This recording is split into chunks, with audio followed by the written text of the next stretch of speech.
오늘 우리에게 은혜 주시는 하나님의 귀하신 말씀은 신약 성경 야고보서 3장 13절에서 마지막 절까지 같이 한 절씩 교독하겠습니다. 야고보서 3장 13절부터입니다. 너희 중에 지혜와 총명이 있는 자가 누구냐? 그는 선행으로 말미암아 지혜의 온유함으로 그 행함을 보일지니라.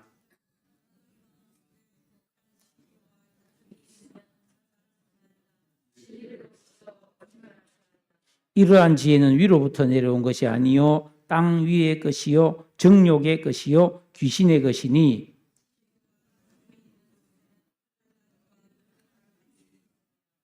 오직 위로부터 난 지혜는 첫째 성결하고 다음에 화평하고 관용하고 양순하며 긍휼과 선한 열매가 가득하고 편견과 거짓이 없나니 화평으로 심어 의의 열매를 거두느니라. 아멘. 지금으로부터 100년 전 정도, 가까이는 50년 전이라고도 되겠습니다. 우리나라의 대부분의 평범한 남자들은 아침에 일어나면 들에 나가서 땅을 일구고 산에 가서 나무를 하면서 그렇게 인생을 살았습니다. 대부분의 결혼한 여자는 밥하고 빨래하는데 하루를 다 보냈습니다. 그럴 것이 물을 길어와서 그죠? 그렇게 밥하고 빨래를 하고 땔감을 구해와서 불을 붙여서 아궁이에 불을 떼서 일을 했습니다. 그러니까 개인 생활이 거의 없었어요. 여유 시간이 전혀 없었단 말이에요. 그러면 해 뜨면 날 밝으면 일어나서 일하기 시작해서 해 지고 어두우면 잠을 자고 눈 뜬 시간에는 항상 일을 하지 않으면 살 수가 없었어요. 그런데 전기가 발명되어서 전기가 들어오면서 완전히 문명이 바뀌어졌습니다. 사람의 힘과 소를 가지고 농사 짓던 일이 이게 동력이 생기면서 자동화가 되면서 여러 가지 기계가 만들어지고 가정 안에는 밥솥과 세탁기가 보급되면서 누구나 자기 인생을 살 수 있는 여유와 기회를 갖게 되었습니다. 그러니까 지난 100년간 사람들은 더 많은 여유와 시간을 가지게 되었죠.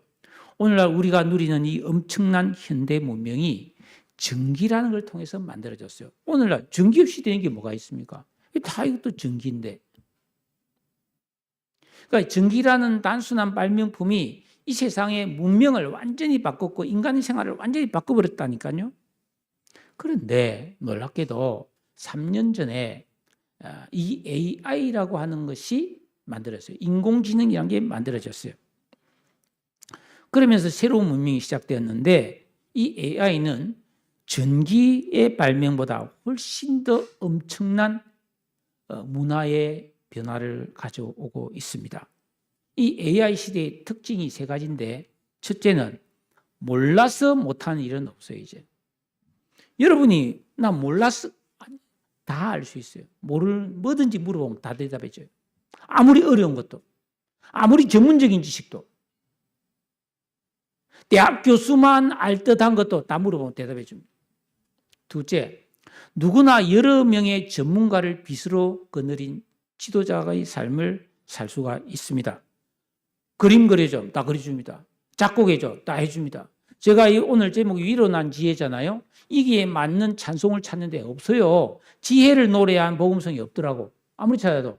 그래서 제가 이 원고를 AI한테 넣어놓고 내가 이걸 가지고 우리 성도들과 노래를 부르고 싶은데 위로부터 난 지혜라는 제목에 이 야고보서 3장 13, 18절의 내용을 가지고 가사를 2절까지 지어봐. 딱 지어줘. 이걸 복음송풍으로 좀 신나는 곡조로 작곡해서 불러줘. 바로 불러줬어요. 근데 악보를 제가 출력을 만든 걸 아직 몰라가지고 내가 오늘 안 했을 뿐이지. 그 이종훈 목사님을 들어보고 깜짝 놀랐어요. 나는 작곡 전혀 모르잖아요. 근데 작곡할 수 있는 거예요, 이제는. 요리, 디자인, 상담, 법률적 지식, 의학적 지식 언제든지 전문가급 도움을 받을 수가 있게 되었다. 그 다음 세 번째가 복잡한 일도 아주 빠르게 해결할 수 있습니다. 예를 들어서 뭐 우리 고등학생 때 수학 얼마나 복잡합니까? 수학책 한 권 전체 그거 넣고 다 풀어줘 이러면은 1분 안에 다 풀어줍니다. 수학능력 시험 치는 학생들 그 수학 문제 뭐 아이들 1시간 이렇게 시험 치잖아요. 넣으면 5분 만에 답 정확히 다 나옵니다. 아무리 복잡한 일도 그거하고 비교가 안 됩니다. 여러분 사실은. 네?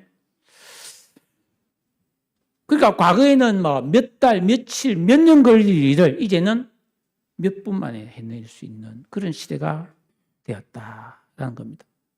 여러분 제가 한 가지 질문을 드릴게요.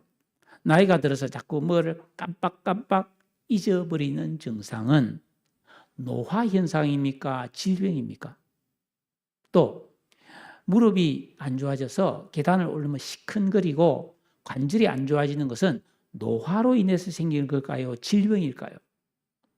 노화와 질병의 차이는 치료가 될 수 있으면 그거는 질병입니다. 그런데 노화는 어쩔 수 없이 늙어서 생긴 건 치료가 안 되는 거잖아요.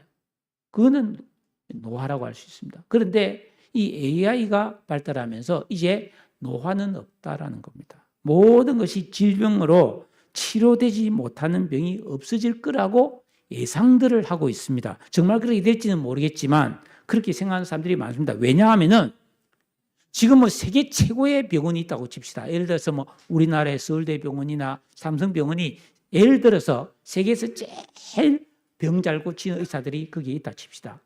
그런 의사가 1000명, 10,000명이 밤잠을 안 자고 밥도 안 먹고 안 쉬고 365일 쉬지 않고 연구를 하면 좋은 성과가 나오겠죠. AI는 그게 가능하다는 것입니다. 네? 그런 사람 1000명, 10,000명이 10년 할 일을 하루 만에 뚝딱 해칠 수 있는 게 AI입니다. 그래서 현재 이 AI라는 기기가 계산하는 속도가 1초에 몇 번쯤 할 것 같아요? 5경이 합니다. 5경이면은 5만 조입니다. 5만 조. 번을 계산할 수 있습니다. 이거는 지구에 지금 이제 82억의 인구가 있는데 이 사람들이 잠시도 쉬지 않고 1년 내내 열심히 일한 것보다 훨씬 더 많은 겁니다. 예. 그래서 우리가 지금은 전기를 사용하지 않고 이 세상을 제대로 살 수 없듯이 이제는 AI를 사용하는 것이 당연한 문명이 되고 있습니다. 그래서 강연을 전문으로 하는 김미경인가 하는 분이 막 이 부분에 많은 연구를 하고 막 강연을 하고 다니는데 이 사람이 최근에 플러스 휴먼이라는 책을 썼어요. 거기 보면 이제는 AI를 사용한 사람을 플러스 인간, 계속해서 뭔가가 늘어나는. 그러나 AI를 사용하지 않고 그냥 사는 사람은 뭐라냐? 그냥 사람, 휴먼이라고 합니다. 그러니까 2026년은 흔히들 일반인이 누구나 초등학교 1학년에서 출발해서 이 AI라는 문명을 따라갈 수 있는 가장 좋은 기회라고 말하고 있습니다. 왜냐하면 AI는 지금까지 없었던 거기 때문에 10대, 20대, 30대, 50대, 60대, 70대, 80대 모두가 처음에서 출발하고. 그러니까 누구든지 뛰어들면 다 할 수 있어요. 이건 AI는 어려운 게 하나도 없어요. 어려운 게 없고 마치 자전거 타는 것과 같아서 넘어지고 하면서 잘 타지는 것과 같이 AI는 누구나 잘할 수 있어요. 여러분 하셔야 됩니다.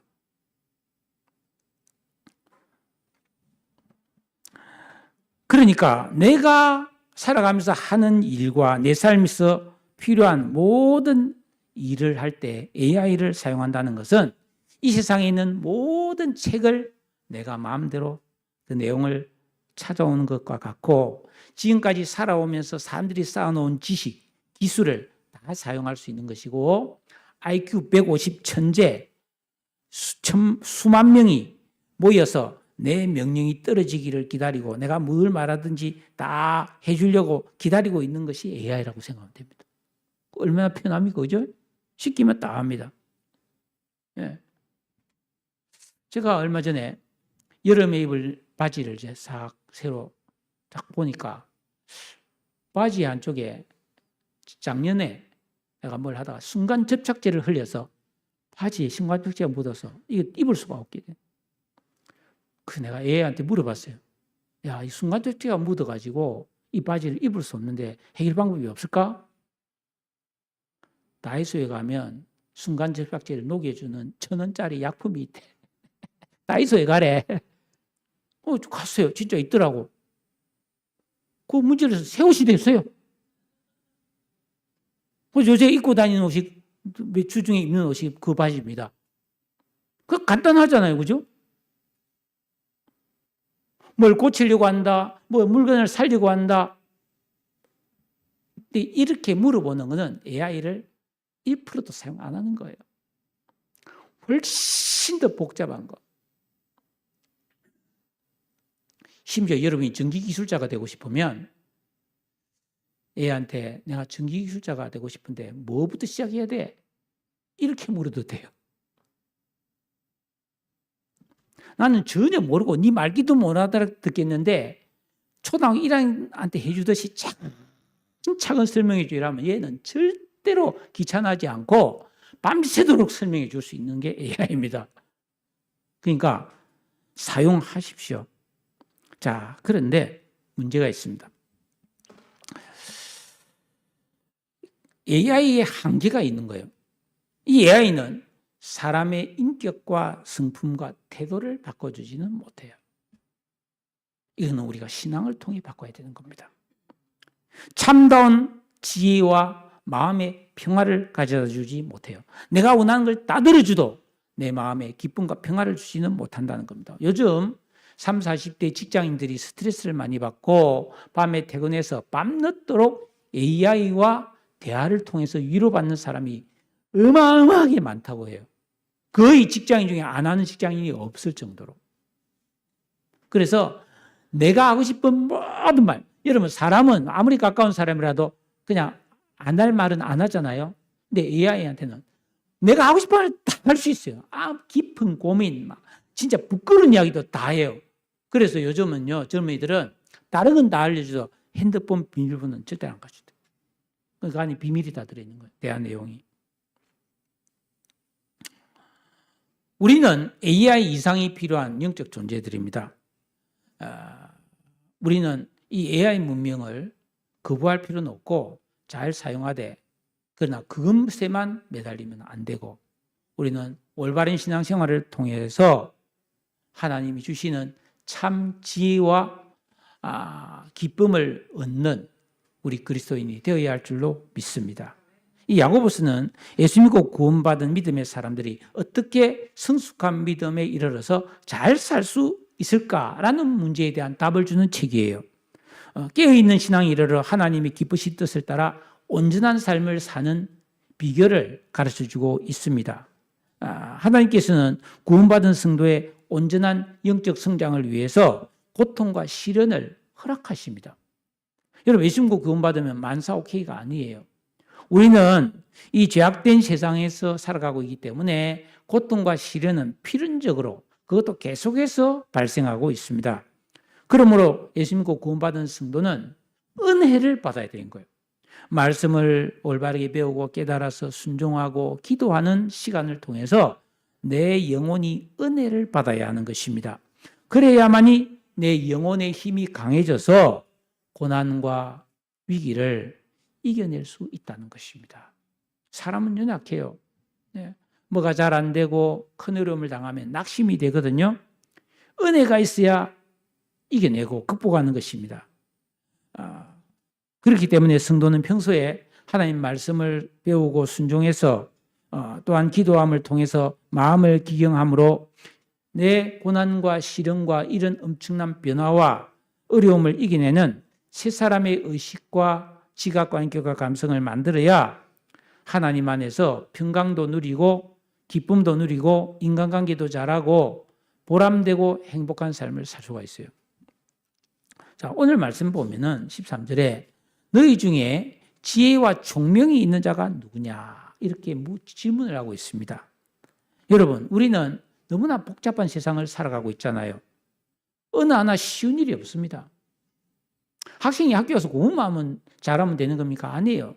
거기서 교우 관계도 좋아해야 되고 선생님과의 관계도 좋아야 되고 그렇잖아요. 너무나 복잡하고 변화와 죄와 불법이 승행하는 이 세상을 살아감에 있어서 우리에게 지혜는 참으로 중요한 능력입니다. 지혜는 사람이 가장 온전하고 바르게 잘 사는 능력입니다. 이 세상에는 지혜가 없고 어리석고 미련하게 행동해서 어려움을 겪는 일이 허다합니다. 우리 개인과 인류의 역사에서 많은 어처구니 없는 일들이 어리석음을 통해서 발생했다는 것을 기억해야 합니다. 때문에 사람들은 지혜를 얻기 위해서 공부도 하고 훈련도 하고 많이 하고 있어요. 그래도 여러분, 어리석은 것은 어쩔 수 없어요. 제가 축구에 대해서 잘 모르지만은 지금 한국 축구가 세계적인 조롱을 당하고 있고 우리도 막 열천불이 나가지고 사람이 가슴 친 사람이 너무 많거든요. 왜냐하면 좋은 선수들이 있고 국가 돈도 많고 말이죠. 얼마든지 잘할 수 있는 그런 준비가 되어 있는데 이게 운영을 잘 못했다. 이게 지금 사람들의 생각을 갖고 있는 거잖아요. 예. 저는 그걸 보면서 무슨 생각이냐면, 야, 그렇겠다. 하나님이 우리에게 구원도 주시고 은혜도 주시고 또 얼마든지 믿음으로 잘 살 수 있는 길을 가르쳐 주시는데 내가 내 인생과 시간을 운영을 잘못해가지고 이렇게 폭망하면은 이 큰일 나겠구나 하는 생각을 저는 그렇게 했어요. 여러분, 한국 축구가 지금 잘못했다고 막 욕하는데 내 자신을 돌아봐야 합니다. 욕은 하되 나도 돌아봐야 돼. 나는 정말 잘하고 있나? 이걸 생각해 봐야 되는 거예요. 예? 여러분, 성경은 이 지혜가 중요한 하나님의 은총이라는 것을 말해주고 있습니다. 여러분, 지혜가 있어야 우리 신앙이 윤택하게 되고 은혜가 부유한 삶을 살 수 있습니다. 하나님을 경외하는 것이 지혜의 근본이며 하나님께서는 믿음의 사람들이 지혜롭게 살기를 간절히 원하시는 거예요. 그래서 시편, 잠언, 전도서, 아가, 욥기는 다 시가서, 이거는 지혜서입니다. 지혜서. 어떻게 하는 게 무엇이 지혜인가를 가르쳐준 책이라고요. 그만큼 성경은 지혜를 중요시 여깁니다. 네. 그러니까 우리 예수 믿고 구원받은 성도, 하나님의 자녀들은 하나님 아버지의 말씀을 들어야 되는 거예요. 그래서 그 말씀을 보고 듣고 읽고 묵상해서 지각의 연단을 받고 계명 순종과 기도의 진정한 영적 생활을 함으로써 새 사람의 의식이 만들어져야 되는 거예요. 그래서 선악이 무엇이며 영원한 것과 일시적인 것, 참된 것과 거짓된 것을 올바르게 분별해서 가장 좋은 것을 선택하며 살 수 있는 지혜자가 되어야 우리는 낭비 없는 그런 열매 맺는 삶을 살 수 있는 줄로 믿으시기를 축복합니다. 자, 그런데 이 13절의 뒷부분에 이런 말을 하고 있습니다. 어떤 사람이 지혜와 총명이 있다 그러면 그 사람에게는 반드시 그 증거가 말과 행실에서 드러나게 된다는 거예요. 그는 선행으로 말미암아 지혜의 온유함으로 그 행함을 보일지니라 그랬습니다. 즉 예수 믿고 구원받은 성도가 올바른 신앙생활을 통해서 그 사람이 하나님이 주시는 지혜, 지식, 명철, 총명이 생겼다면 그 사람의 말과 행실에서 그 지혜로움이 드러나게 된다는 겁니다. 그게 뭐냐면 첫째가 선을 행한다는 겁니다. 올바른 지혜가 있는 사람은 선을 행하며 살지 못된 짓을 하며 살지 않는다는 겁니다. 남한테 욕먹을 짓을 하며 살지 않는다는 겁니다. 여러분, 지혜가 없으면 괜히 비싼 밥 먹고 욕먹는 인생을 살아요. 자기를 망치는 짓을 한다고요. 학생들에게 미안하지만은 학생이 지혜가 없으면 공부 안 하는 거예요. 학생인데 공부 안 하고 딴짓을 자꾸 하는 거예요. 여러분 교회 지금 예배 드립니다. 지혜가 없으면 예배 시간에 딴짓 하는 거지. 직장 가서 일해야 되는데 딴짓 하는 거지. 노는 시간에 또 안 놀고 딴짓 하는 거지. 지혜가 없으면 그렇게 어리석은 짓을 한다는 거예요. 그런데 정말 지혜가 있다면 선을 행한다는 것입니다. 하나님과 사람 보기에 합당한 칭찬받는 삶을 산다는 것이죠. 경건한 생활을 하고 이웃을 도와주고 봉사하고 섬기는 삶을 산다는 거예요. 가정에서건 직장에서건 어디에서나. 두 번째가 지혜로운 사람은 온유하다는 겁니다. 개팍하고 성질 잘 내고 못되게 굴지 않는다는 거예요. 그게 지혜 있는 사람이라는 겁니다. 여러분 생각해 보십시오. 우리가 살아가는데 인간관계가 얼마나 많은데 거기서 사람이 거칠고 과격하고 폭력적이면 좋아할 사람 누가 있습니까? 본인이들 좋아하겠습니까? 그러니까 지혜가 있으면 말과 행실이 절제가 되어서 너그럽고 화목한 그런 태도가 자연스럽게 드러난다는 것입니다. 가정과 교회에서 내가 어떤 가르치는 위치에 있는 사람, 특히 그런 사람이 중요한데 이런 지혜와 총명이 만들어져야 되지 않겠어요? 그 여러분의 인생이 내가 살아감에 있어서 나는 행실이 많은가? 나는 온유한가를 생각해 보십시오. 그래서 나는 지혜가 좀 있구나. 지혜가 부족하구나. 지금 부족한 건 괜찮아요. 빨리 만들어야 됩니다. 근데 그렇지 않고 말이죠. 14절에 보면 그러나 너희 마음속에 독한 시기와 다툼이 있으면 자랑하지 말라. 진리를 것을 거짓말하지 마라. 이 진정한 지혜가 없으면은 또 그 사람의 말과 행동에서 독한 시기가 나온다는 겁니다. 독한 시기는 나쁜 거잖아요. 시기는 나쁜 건데 거기다 독한 게 나온다는 게 독하다는. 그러니까 지혜가 없는 사람은 독해. 독종이 되는 거예요. 지혜가 없으면. 그 전혀 자기한테도 유익하지 않고 사람들에게도 악영향을 끼치는 거죠. 다른 사람에 대하여 질투하고 항상 나쁘게만 생각하고 자기를 자랑하고 자기는 잘못이 없다고 생각하는 이런 태도. 남 잘 되는 거 보면 배 아프고 이게 이제 독한식인데 모든 사람에게 어느 정도 다 있는 겁니다. 그 없는 사람은 없어요. 근데 우리가 올바른 지혜를 배워서 이런 도끼를 뽑아내야 되는 거예요. 그래서 여러분들이 계명을 지키고 순종해 보세요. 도끼가 빠져나가면서 얼굴 표정이 바뀝니다. 말이 바뀝니다. 그게 신앙생활의 아름다움이에요. 두 번째는 다툼입니다. 지혜가 없으면 항상 다투는 거예요. 자신과 자기 편의 유익과 목적을 위해서 갈등을 유발하는 어떤 야심과 집요함이 있는 거예요. 안 고쳐지는 거예요, 이런 게. 계속 티격태격 하는 게 이게 그런 갈등 유발자가 되는 거예요. 여러분 예수 믿고 구원받은 성도일지라도 아담 안에 있는 옛사람의 악한 의식이 가동되고 있으면 저절로 마음속에서 이런 독한 시기와 다툼이 구정물처럼 나오는 거예요. 다른 사람을 폄훼하고 비방하되 자기를 높이고 자기를 인정받기를 원한다는 겁니다. 이런 언행은 공동체, 가정이나 교회나 사람이 모인 곳에 전혀 유익이 없고 안위와 덕을 세우지 못합니다. 성도는 지혜로운 말과 행실을 가지고 살 때에 내 내적 동기와 마음을 항상 점검하고 듣는 사람을 배려하는 것이죠. 주변 사람을 배려할 줄 알아야 됩니다. 자기밖에 모른다. 지혜가 없는 거예요. 어린애 때는 어쩔 수 없어요. 어린애는 자기밖에 몰라요. 그러나 우리가 나이가 들어서 성인이 되었다면, 더구나 예수 믿고 구원을 받았다면 배려해야 되는 거예요. 제가 오늘 우리 성가대를 보면서 여러분이 많은 분이 앉아 계신데 찬송을 부를 때 보면 키가 큰 분이 있고 작은 분이 있잖아요. 그러니까 이 책을 든 높이가 다 다른 거예요. 그럼 성가대의 리더는 그런 것도 좀 정돈을 해줄 필요가 있지 않겠어요? 옆에를 보고 착 높이를 맞춰서 잘 들면은 보기가 좋겠다 해서 개인적으로 했습니다. 교회에 와서 여러분이 항상 앉는 자리, 익숙한 자리가 좋은 줄 압니다. 그러나 어느 한쪽이 비어있고 너무 한쪽에게만 있으면은 내 편리를 조금 위보하고 빈자리를 채워서 보기 좋게 앉는 것도 저는 참 배려요 지혜라고 생각을 합니다.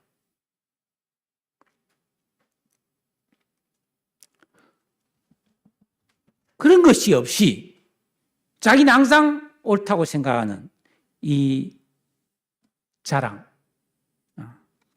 이런 삶은 화목을 주지 못하고 자기 마음에도 진정한 평화를 누리지 못하는 그런 손해보는 인생이 된다는 것입니다. 그래서 이런 잘못된 지혜는 15절에 보니까 이러한 지혜는 위로부터 내려온 것이 아니고 땅 위의 것이요 정욕의 것이요 귀신이 주는 거라고 되어 있어요. 참네. 귀신이 준대요, 귀신. 그럼 한마디로 귀신 들린 것이다 이 뜻이에요. 14절에서 말한 독한 시기와 다툼을 가진 마음과 거짓된 의도로 하는 말은 아무리 그 사람이 많이 알고 좋은 말을 해도 참 지혜가 아니므로 선한 열매를 맺지 못합니다. 이단들을 보세요. 얼마나 하나님 말씀 열심히 배우는지 몰라요. 뭐 퀴즈 대도 하고 그 점수 못 맞추면은 세례도 안 주고 그럽니다. 그렇다고 할지라도 그것이 하나님께 뿌리를 두고 있는 것이 아닌 세상적이고 정욕적이고 귀신의 힘에 뿌리를 두고 있다면 그건 선한 열매를 맺지 못하는 것입니다. 여기서 여러분 세상적이라는 말은 뭐겠습니까? 내가 믿음의 사람, 하나님의 자녀라는 의식이 희미한 거예요. 그래서 옛습관, 옛사람 아담의 의식대로 자신의 욕망을 따라 사는 거, 그게 세상적입니다. 하나님이 주시는 은혜, 교회 와서 우리가 예배를 드리고 내가 개인적으로 성경을 보고 기도를 통해서 하나님 주실 은혜가 너무 귀하고 소중하다는 생각은 거의 없고 그냥 세상에 가서 즐기고 재미있고 많이 가지고 누린 거 이게 행복이고 이게 내 삶의 목표야. 이 세상적이라는 겁니다. 세속적이다 이 뜻이에요. 네. 두 번째로는 정욕적이라는 겁니다. 성령의 인도함을 받지 못하고 감동이 없이 내 본성, 타고난 본성대로 사는 삶의 태도와 방식이 정욕입니다. 정욕. 육신의 정욕, 안목의 정욕, 이생의 자랑. 남한테 잘 보이고 싶은 마음, 예? 높아지고 싶은 마음, 내가 원하는 걸 다 하고 싶은 거. 이게 다 정욕적이라는 거예요. 즉 육체와 마음이 원하는 것을 계속 추구하면 이거는 하나님의 진노의 대상이 됩니다. 세 번째는 귀신의 것이다. 같은 이야기를 하는 거죠. 사람에게 자기의 어떤 기발함과 자기의 놀라운 실력들을 보여줘서 사람들에게 좋은 인상을 줄 수는 있을지 모르겠지만 결과적으로 그 정욕적인 것은 하나님으로부터 멀어지고 사람들에게 참 기쁨을 주지 못합니다. 왜냐하면 귀신이 하는 일이 이간질하고 다투고 갈라쓰는 분리의 영이기 때문입니다. 생각보다 귀신이 많이 돌아다니고 있다는 걸 여러분 아셔야 돼요. 여러분이 깨어있지 않으면, 다시 말하면 하나님 생각을 잘 안 하고 있으면 귀신은 내 마음에 마음대로 들락거릴 수 있습니다. 그래서 여러분이 그런 귀신의 장난질을 막으려면은 하나님을, 예수님을, 성령님을 내 인생의 주인과 왕으로 모신다는 고백이 많이 있어야 돼요. 하나님 내 인생의 진정한 주인과 왕이십니다. 이러면 귀신이 왜 하면서 다 도망가 버립니다. 왜? 하나님 왕이시고. 엄청난 이야기예요. 이거. 하나님을 의지하지 않으면 귀신 절대로 겁 안 냅니다.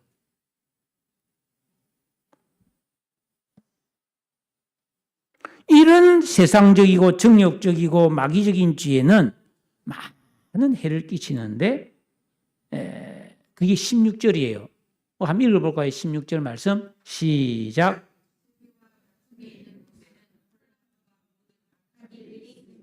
하나님 말씀이 선포되고 받아들여지고 순종이 되는 곳에는 선함과 온유함과 화평한 질서와 조화됨 그런 어울림이 있고 위로와 격려와 소망이 있는데 근데 이게 없다면은 세상의 지혜 너도 나도 그냥 꾀만 부리고 말이야.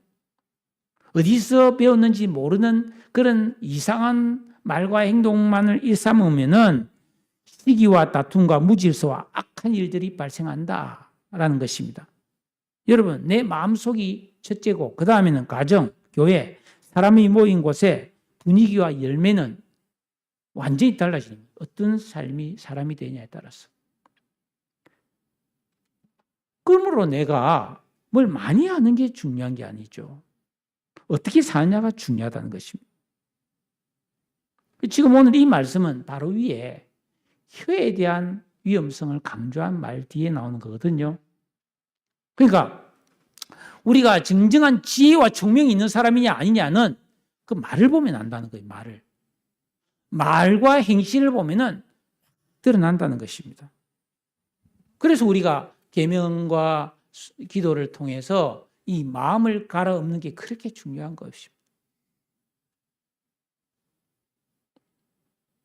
죄송합니다, 여러분. 이거 뭐 누구를 책망하고자 하는 이야기 절대 아닙니다. 이거는 성경에 있는 말씀이고, 제가 뭐 이 말씀을 원래는 지난주에 사사기 6장을 했기 때문에 사사기 7장에 있는 재미난 이야기를 가지고 설교를 준비하다가 이게 자꾸만 아니라는 생각이 들어서 기도하는데 하나님이 이 말씀을 설교하라는 강한 영감을 주셔서 제가 이걸 선택해서 하는 거지, 뭐 누구가 어떻다는 게 아니에요. 나도 똑같은 인간이에요, 여러분. 네. 설교하면서 내가 얼마나 많이 찔렸겠습니까? 네. 그래서 여러분, 내가 평소에 말하고 행동하는 내적인 동기와 태도가 너무나 중요함을 여러분 깨달으셔야 됩니다. 언젠가 말씀을 드렸죠. 농부가 씨를 뿌리면 어쨌든 싹이 납니다. 그죠? 근데 나쁜 씨를 뿌리면 나쁜 싹이 나게 되는 거죠. 그러니까 우리가 말하고 행동하고 살아가는 모든 이 시간이 씨 뿌리는 농부의 일과 같은 거예요. 내가 말하고 행동한 대로 어디선가 싹이 나서 자라게 되는 거예요. 네. 평소에 계명 순종과 기도를 통한 경건의 연습과 훈련을 통한 영적 성숙의 삶을 살지 않으면 다른 사람에게 상처 주고 나는 하나님과 지혜롭고 거룩한 삶에서 멀어지고 마는 것입니다. 예수 믿고 신앙생활을 오래 한다고 해서 저절로 선하게 되고 주님이 닮아지는 게 아니더라고요. 마치 학생이 학교를 다녔다고 실력이 느는 것은 아닌 것과 똑같은 겁니다. 내 속에 세상적이고 정욕적이고 마귀적인 것이 있기 때문에 매 순간 그걸 뽑아내는, 그래서 버려지는 훈련을 해야 되는 거예요. 사람들과 화목되지 못하는 어리석은 지혜를 버리고 고침을 받아야 합니다. 이렇게 살지 않으면 전도문 막히고요. 나는 점점 외로워지고요. 영적으로는 가난하게 되고요. 심령은 어두워지고 참 기쁨을 다 잃어버리는 거예요. 얼마나 가슴 아픈 일입니까? 그러면 이러한 시기와 혼란과 다툼과 모든 악한 일이 발생되지 않으려면 어떻게 해야 하는가? 위로부터는 하나님 주는 지혜를 받아야 된다라는 겁니다. 17절 다 같이 읽습니다. 시작. 오직 위로부터 난 지혜는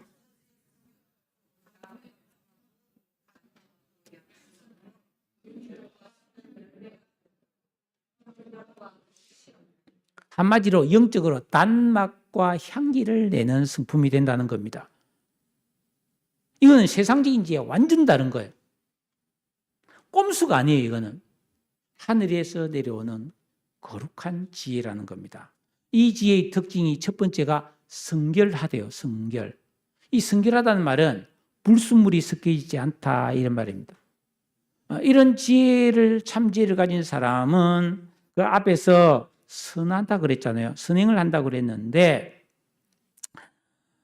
이 사람이 말하는 말과 행동은 윗선이 적이지 않다는 거예요. 그러니까 내가 말을 하는데 말 뒤에 뭔가를 쫙 감추고 말하는 게 아니고 솔직하게 말하는, 깨끗하게 말한다는 겁니다. 야심에서 벗어나야 되는 거예요. 내가 사람을 이용해 먹어야지, 이 사람을 통해서 내가 득봐야지 하는 그런 생각이 없는 거예요. 그냥 순수하게 자기를 과시하거나 자랑하거나 딴 마음이 없이 그냥 맑고 깨끗한, 남보다 더 높아지고 낳고 싶어하는 마음이 없는 거예요. 그러니까 이 성결함이 있는 사람은 고요함이, 마음이 고요해요.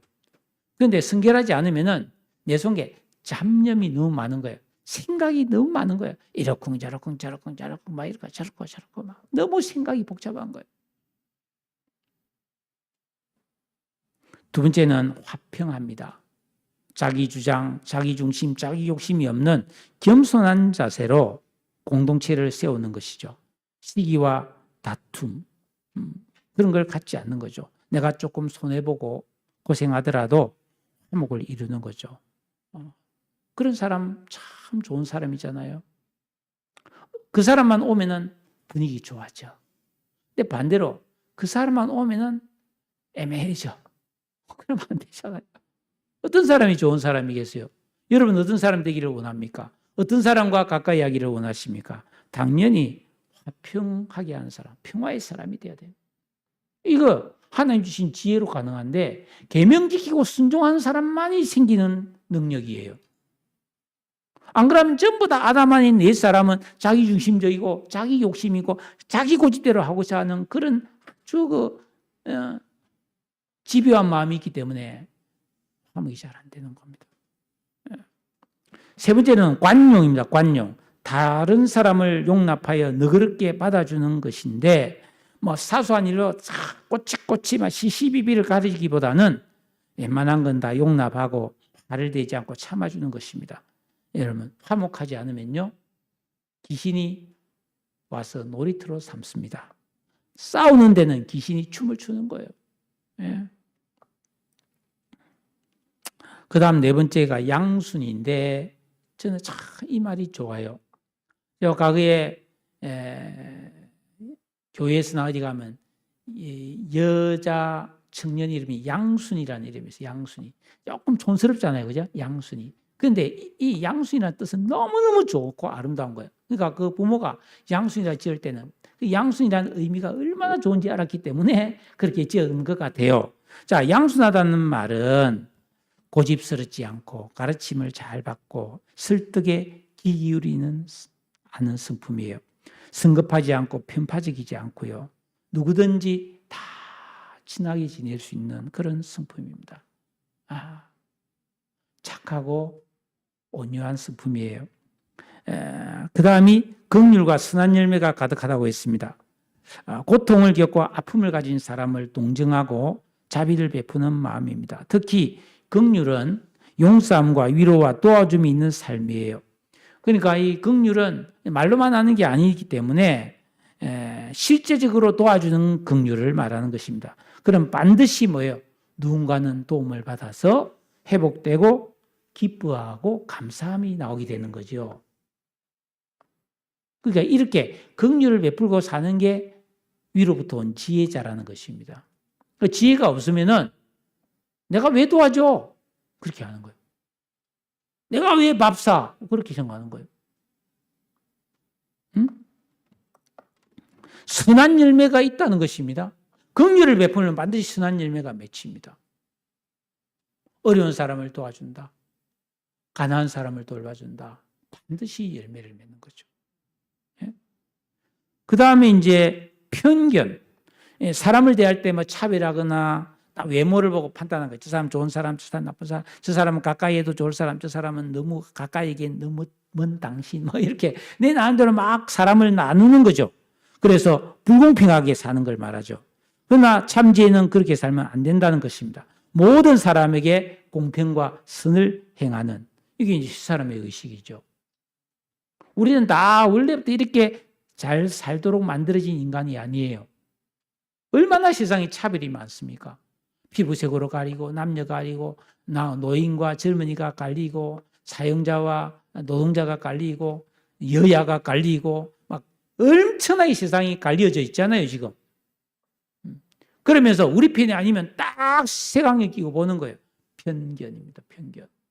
이걸 우리는 극복하고 관용하고 사랑할 수 있는 새 사람이 만들어져야 할 줄로 믿습니다. 마지막으로 7번이 거짓이 없다. 이건 뭐 쉬운 이야기죠. 가식적이지 않고 허영심과 위선이 없는 것입니다. 이 세상의 지혜의 특징은 속이고 악을 행해서 내가 득보는데 아주 빠른 그런 것이 이 세상이죠. 그러나 위로부터 난 지혜는 극과 속이 다른 거짓이 없는 그래서 모두가 안심하고 평화롭게 살 수 있는 성품이에요. 여러분 적어도 가정 안에서는 우리 가족들에서 절대 거짓이 없다. 이거 말도 대단한 거 아니에요? 그럼 교회도 공동체니까 교회 안에는 거짓이 없어야 하는 거예요. 뭐 교회 안에 누가 득볼 일이 누가 있습니까? 다 뭐 우리 은혜 받을 건데 그러니까 속일 필요도 없고 꾸밀 필요도 없고 솔직해야 되는 거예요. 내가 좀 힘들다. 그러면 같이 기도해야 되는 거예요. 내가 좀 좋은 일이 있다. 같이 기뻐하면 되는 거예요. 평범하면 그냥 평범하게 감사하며 살면 되는 거예요. 그 좀 편안한 관계가 되었으면 좋겠습니다. 뭐 긴장하고 꾸밀 필요가 없다 이 말이에요. 이게 지혜가 아니겠습니까? 예. 마지막으로 이제 18절이 한 절 남았는데 18절도 같이 한번 읽겠습니다. 시작.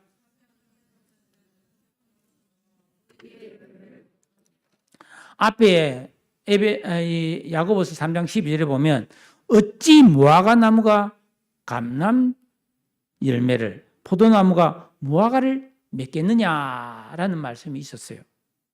그렇잖아요. 무화과 나무가 어떻게 올리브 열매를 맺을 수 있으며 포도나무에서 어떻게 무화과 열매가 맺히냐. 그건 불가능한 일이죠. 그런데 같은 말씀으로 마태복음 7장 18절에서 예수님이 이런 말씀하셨어요. 좋은 나무가 나쁜 열매를 맺을 수 없고 못된 나무가 아름다운 열매를 맺을 수 없느니라. 예수님이 이렇게 말씀하셨습니다. 그러니까 여기서 열매가 중요합니까? 나무가 중요합니까? 예? 나무가 중요해요. 나무가 좋은 종자면 좋은 열매가 맺죠. 근데 나쁜 나무는 나쁜 열매를 맺을 수밖에 없어요. 그 대표적인 게 저는 배나무라고 생각해요. 배. 배는요, 참배가 있고 돌배가 있어요. 이 돌배는요, 여러분 절대 먹으면 안 돼요. 그 돌배는 확 씹으면 안에 모래가 가득 들어 있습니다. 진짜 그 힘듭니다. 그거 먹으면. 그러니까 맛없는 배는 절대로 먹으면 안 되는 거예요. 근데 맛있는 배는 세상에서 제일 맛있는 향이 나요. 가즙도 많고. 돌배는 그냥 돌덩어리.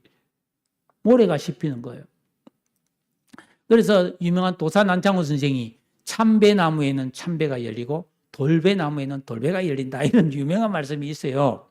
자, 즉, 이 말은 뭐겠습니까? 우리가 이 땅에서 정말 예수 믿고 구원받았는데 성경을 통해서 하나님이 주시는 지혜를 받지 않으면은 그냥 세상 꾀, 세상의 어떤 처세술, 세상의 방식, 그런 땅의 지혜로 살게 되면 나쁜 열매 주렁주렁 맺힌다는 겁니다. 독한 시기가 있고요. 다툼이 있고요. 거짓된 삶이 있고요. 혼란이 있고 갈등과 다툼, 악한 일을 겪게 된다는 거예요. 그럼 어떻게 되겠어요? 예수 믿고 구원받았는데 나쁜 열매가 주렁주렁 맺히면 너무 힘든 거예요. 그냥.